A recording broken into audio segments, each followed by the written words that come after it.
সারাদিনও না। ইসলাম ক্লাস যার বয়স 31 এবং মনির হালদার যার বয়স 42, তাদেরকে অস্ত্র সংক্রান্ত, তাদের কাছে অস্ত্র আছে মর্মে গ্রেপ্তার করে।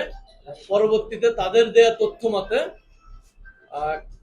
কালা জরিফ, যার বয়স 43 বছর, তার আস্তানায় তার অধীনস্থ ক্যাবিনেট থেকে অভিযান চালিয়ে 3টে অস্ত্র উদ্ধার করা হয়। এই 3টে অস্ত্রের ভিতর একটি 9mm বোরের পিস্তল এবং 2টি 7.62 বোরের পিস্তল উদ্ধার করা হয়।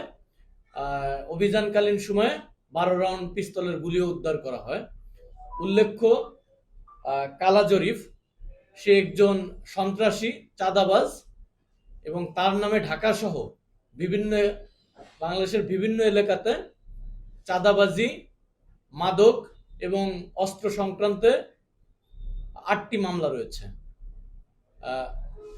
ফাহমুদুল এবং মনির হালদারের বিরুদ্ধে প্রাথমিকভাবে মামলা পাওয়া যায়নি, তবে তাদের যে সংশ্লিষ্টতা বা তাদের যে চুরি, ছিনতাই, ডাকাতি সংশ্লিষ্টতার যে বিষয় সেগুলো এবং মাদক অস্ত্র ব্যবসার যে বিষয় সেগুলো আরো অধিকতর তদন্ত করে দেখা হবে।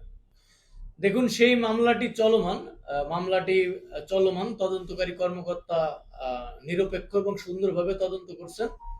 কালা জরিফ পলাতক ছিল, তার উপস্থিতি আমরা তখন পাইনি।